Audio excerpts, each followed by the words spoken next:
बहुत पुरानी बात है। कहीं दूर देश में सिंड्रेला नाम की सुंदर लड़की रहती थी। सुंदर होने के साथ साथ सिंड्रेला बहुत समझदार और दयालु भी थी। सिंड्रेला की मां बचपन में ही गुजर गई थी। मां के गुजरने के बाद सिंड्रेला के पिता ने दूसरी शादी कर ली थी। अब वो अपने पिता, सौतेली मां और दो सौतेली बहनों के साथ रहा करती थी। सौतेली मां और बहनों को सिंड्रेला बिल्कुल पसंद नहीं थी।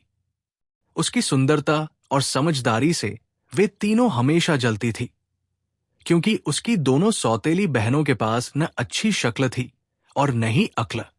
एक दिन की बात है, सिंड्रेला के पिता को किसी काम के लिए बाहर जाना पड़ा। पीछे से सौतेली मां ने सिंड्रेला के साथ बुरा बर्ताव करना शुरू कर दिया। सबसे पहले तो उसने सिंड्रेला की खूबसूरत पोशाक उतरवा ली और उसे नौकरानियों वाले कपड़े पहनवा दिए। इसके बाद उन तीनों ने सिंड्रेला के साथ नौकरानी जैसा बर्ताव करना शुरू कर दिया। वो उससे खाना बनवाते, घर की सफाई करवाते, कपड़े बर्तन धुलवाते और घर के बाकी सारे काम करवाते। यहां तक कि उन तीनों ने सिंड्रेला का कमरा भी ले लिया और उसे स्टोर रूम में रहने के लिए कह दिया। बेचारी सिंड्रेला के पास उनकी बात मानने के अलावा कोई चारा नहीं था। आसपास के पेड़ों पर रहने वाले पंछी और स्टोर रूम के चूहों के अलावा सिंड्रेला का और कोई दोस्त नहीं था। वो दिन भर काम करती और रात में अपने दोस्तों से बात करते करते सो जाया करती थी। जिस देश में सिंड्रेला रहती थी, एक दिन वहां के राजा के सिपाहियों ने बाजार में घोषणा की कि राजकुमार की शादी के लिए राजा ने महल में एक समारोह का आयोजन करवाया है। इस समारोह के लिए उन्होंने नगर की विवाह योग्य सभी लड़कियों को आमंत्रित किया है। सिंड्रेला की बहनों ने जैसे ही ये घोषणा सुनी, वे दोनों दौड़ती हुई अपनी मां के पास पहुंची और उन्हें सारी बात बताई। उनकी मां के कहा कि इस समारोह में सबसे सुंदर तुम दोनों ही लगोगी। राजकुमार का विवाह तुम दोनों में से किसी एक के अलावा किसी और के साथ नहीं होगा। इस बात को सिंड्रेला ने भी सुना और उसके मन में भी समारोह में जाने की इच्छा हुई, लेकिन इस बारे में अपनी सौतेली मां से बात करने में उसे बहुत डर लग रहा था। उसकी सौतेली मां और बहनें समारोह में जाने की तैयारी करने लगी। उन्होंने नए कपड़े सिलवा लिए और नए जूते भी खरीद लिए। वो दोनों हर रोज इस बात का अभ्यास करती थी कि जब वो राजकुमार से मिलेंगी तो क्या बात करेंगी और कैसे बात करेंगी। आखिरकार समारोह का दिन आ ही गया। दोनों बहनें समारोह में जाने के लिए बहुत उत्साहित थी। उन दोनों ने सुबह से ही समारोह में जाने की तैयारी शुरू कर दी थी। सिंड्रेला ने भी अपनी दोनों बहनों की मदद की।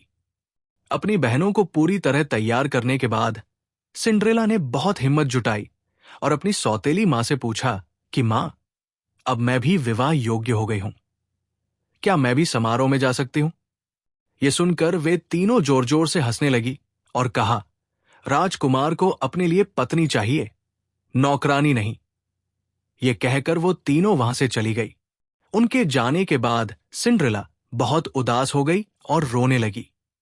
तभी उसके सामने एक तेज रोशनी आई, जिसमें से एक परी निकली।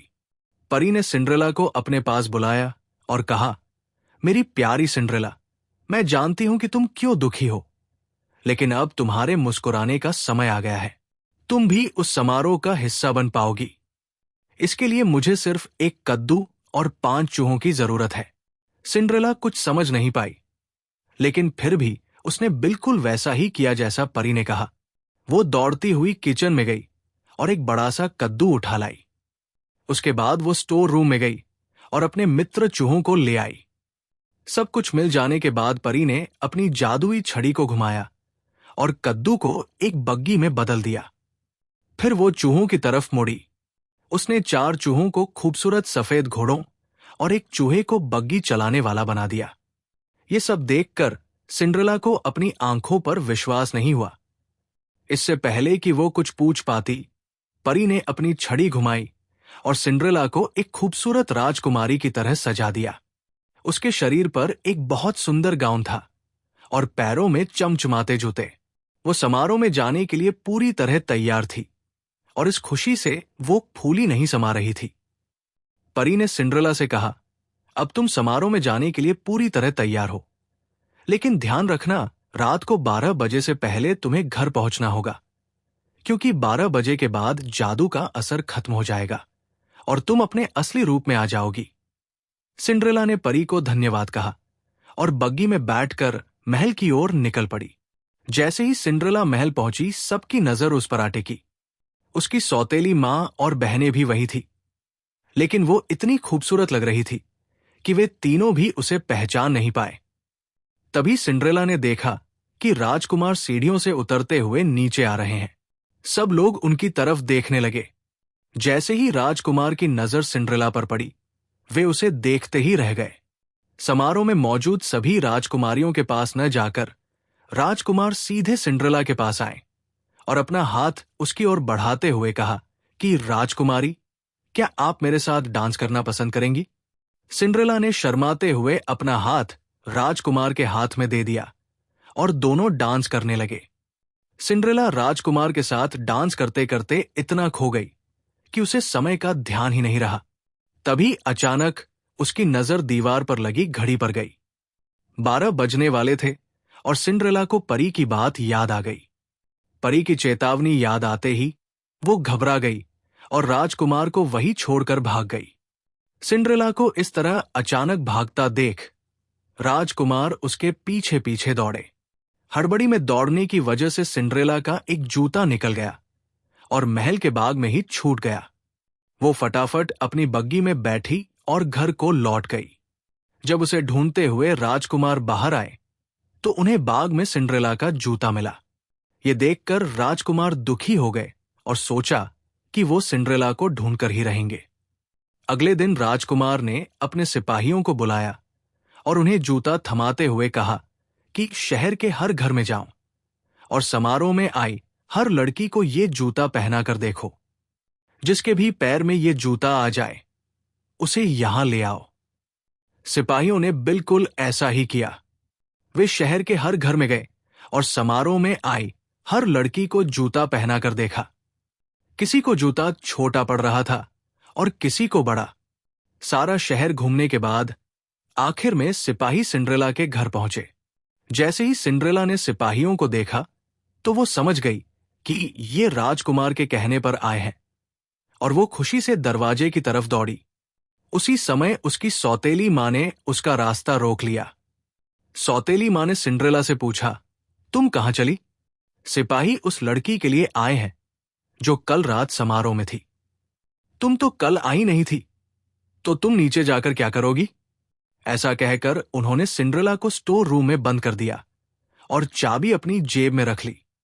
जब सिपाही जूता लेकर घर में आए तो उसकी दोनों बहनों ने उस जूते को पहनने की कोशिश की, लेकिन वो दोनों नाकाम रही। वहीं निराश होकर सिंड्रेला रोने लगी। उसे रोता देख उसके चूहे मित्र को एक उपाय सूझा। दरवाजे के नीचे से निकलकर वो दौड़ते हुए नीचे गया और चुपके से सौतेली मां की जेब से चाबी निकाल लाया और सिंड्रेला को दे दी। चाबी मिलते ही सिंड्रेला ने दरवाजा खोला और दौड़ती हुई नीचे गई। सिपाही महल की ओर लौट ही रहे थे कि तभी उन्हें सिंड्रेला की आवाज आई, मुझे भी जूता पहन कर देखना है। ये सुनकर सौतेली मां और बहनें हंसने लगी, लेकिन सिपाही ने सिंड्रेला को भी जूता पहनने का मौका दिया। जैसे ही उसने पैर जूते में डाला, वो आसानी से उसके पैर में आ गया। ये देखकर सभी चौंक गए और सिपाही ने सिंड्रेला से पूछा, क्या ये जूता आपका है? इस पर सिंड्रेला ने हां में अपना सिर हिलाया। सिपाही सिंड्रेला को बग्गी में बिठाकर महल ले गए, जहां उसे देखकर राजकुमार बहुत खुश हुए। उन्होंने सिंड्रेला के सामने शादी का प्रस्ताव रखा, जिसे उसने प्रसन्नता से स्वीकार कर लिया। राजकुमार और सिंड्रेला की शादी हो गई और वो हमेशा खुशी खुशी महल में रहने लगे। दोस्तों, कहानी अगर अच्छी लगी हो तो चैनल को सब्सक्राइब करना न भूलें।